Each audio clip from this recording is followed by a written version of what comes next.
Ayon kay Presidential Anti-Organized Crime Commission Executive Director Undersecretary Gilbert Cruz, marami pa rin hanggang ngayon ang abusadong online lending application kahit na patuloy ang pagtugis ng pamahalaan laban sa ginagawang panghaharas ng mga ito sa mga hindi nakababayad ng utang.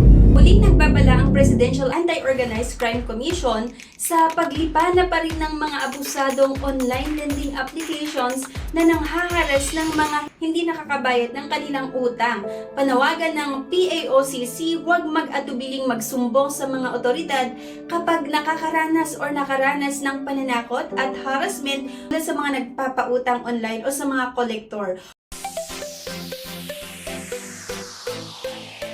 Hi mga ka-interview! Grabe! Akalain natin tapos na ang kalbaryo ng mga Pilipino sa mga abusadong online lending apps. Pero ayon mismo sa PAOCC, talamak pa rin mga ka-interview. Alam nyo ba na kahit may crackdown, tuloy pa rin ang harassment at pananakot ng ilang lending apps o collectors ng mga lending apps. Kaya ngayon, samahan nyo ako at pag-usapan kung bakit hindi pa rin natatapos ang problemang ito. Kaya nga kung bago ka pa lang dito, don't forget to like, subscribe na rin, at i-click ang notification bell para lagi kang updated.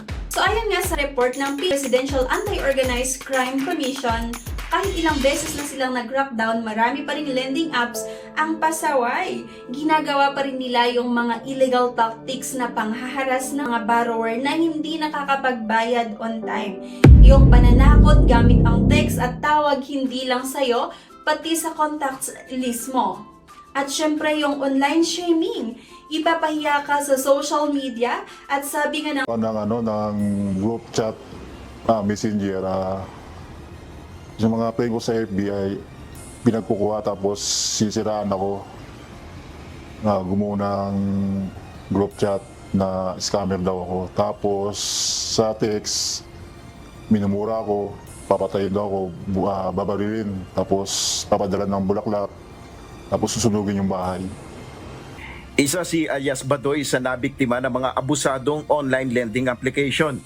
Ayon sa kanya, nakaranas siya ng harassment mula sa kanyang inutangan sa isang mobile application. Ipinakita ni alias Badoy sa UNTV News sa mga natanggap niyang mga text message na naglalaman ng mga pagbabanta at masasakit na pananalita mula sa kanyang inutangan na online lending app. Ayon pa sa kanya, nagulat din siya sa laki ng interes na ipinataw nito. Malaki pala yung interest, kaya nagulat ako na kunyari 3,000 ang makukuha mo lang doon, mga 1,800, mga ganon. huwag matakot magsumbong kung pinahiya ka. Pero ang tanong, bakit ba parang endless cycle ito mga ka-interview? Bakit kahit may crackdown, lumilitaw pa rin yung mga abusadong apps? Ayon kay Presidential Anti-Organized Crime Commission Executive Director Undersecretary Gilbert Cruz, marami pa rin hanggang ngayon ang abusadong online lending application kahit na patuloy ang pagtugis ng pamahalaan laban sa ginagawang panghaharas ng mga ito sa mga hindi nakababayad ng utang. Ang dami kasi niyan, nasa 300 yan, get. But ngayon nga, unti-unti natatanggal na natin, nati-take down na natin yan dahil pag maraming reklamo, yung isang lending apps na yan, tinatanggal na natin at yung talagang sobrang pasaway, yan, inuhuli natin. Kaya nga mga kalon seekers, habang pinapanood ko itong balitang ito, napapailing na lang ako kasi ilang taon na itong issue. Andito pa rin tayo, yes, maganda na andyan ang PAOCC at sila mismo ang nag-investigate, pero parang kulang pa. Alam niyo kung bakit? Kasi may mga apps talaga na under different names. Kahit maban yung isa, lilipat lang sila ng bagong brand. Tapos balik na naman sila sa panghaharas ng mga tao para itong cut the head of the snake pero tutubo ulit. Ayon pa sa ahensya, problema pa rin nila ang paglipanan ng mga bogus o mga manlolokong nasa likod ng mga lending app. Kaya naman naglunsad ang PAOK ng kampanya laban sa mga abusadong online lending app.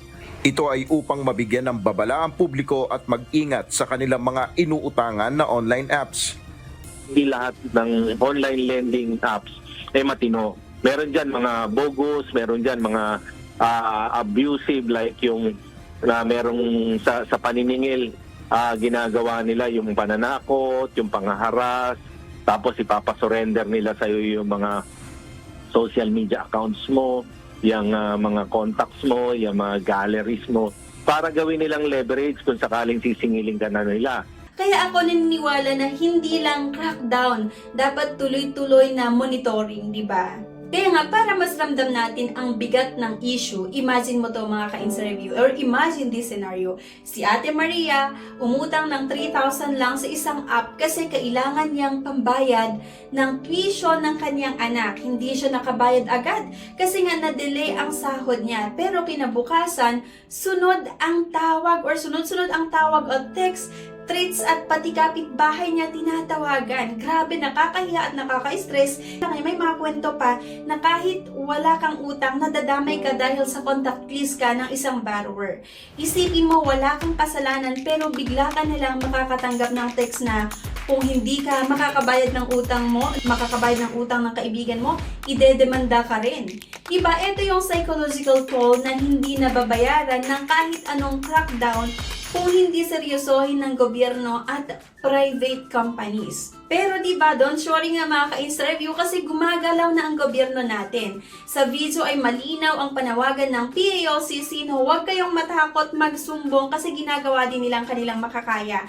May mga operations na silang ginagawa, yung mga raids, yung mga pag-shutdown ng servers at pag-coordinate sa NBI at sa PNP. Pero syempre, may challenges pa rin mga ka-interview. Maraming apps nga ang based sa labas ng Pilipinas. Gumagamit sila ng fake o pre-registered SIM cards para iwas huli at mabilis silang magpalit ng pangalan at app identity. Diba kaya kailangan talaga ng mas solid na batas, mabilis na coordination sa telcos at Google, Apple, App Store, at mas maraming awareness campaign para sa publiko. Ayon sa PAOK, marami pa rin sa ating mga kababayan ang kumakapit sa mga online lending app na sinasamantala naman ng mga nagpapautang. Medyo talamak, ano? Kasi nga, malaki yung kinikita nila and madali kasi yung marami kasi nangungutang sa atin dahil marami nagigipit Oo. Para sa mga katulad ni Elias Badoy na nakaranas ng panghaharas ng online lending, maaaring magsumbong o makipag-ugnayan sa Online Lending Complaints 2025 at gmail.com o sa 0995-427-7218. Kaya kung isa ka sa mga nakaranas o natatakot, maharas ng online lending apps, ito ang tips, okay? Sa una, mag-download lang tayo ng mga legit na apps, yung may SEC registration at malinaw yung mga terms and conditions. Number 2, basahin ang reviews. Kung puro reklamo ng harassment, huwag nang ituloy. Number 3, secure ang contacts. Iwasan magbigay ng access sa apps na hindi kilala. Number 4, kung naharas ka, mag-report agad. Pwede sa NPC o PNP Cybercrime Division.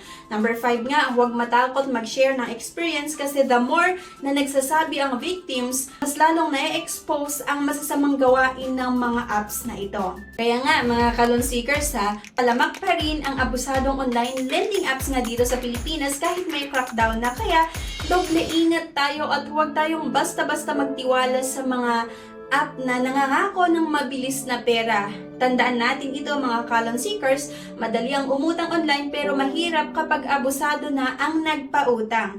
Kaya nga kung nakaranas ka ng harassment mula sa isang lending app, sana i-share mo sa comments mga ka-interview para mas marami tayong warningan. So don't forget din to like, subscribe, and i-share ang video na to para mas marami pa ang maging aware. So again, this is Yana from InstaReview reminding you, review before you trust. Ingat palagi and see you sa next video. Bye!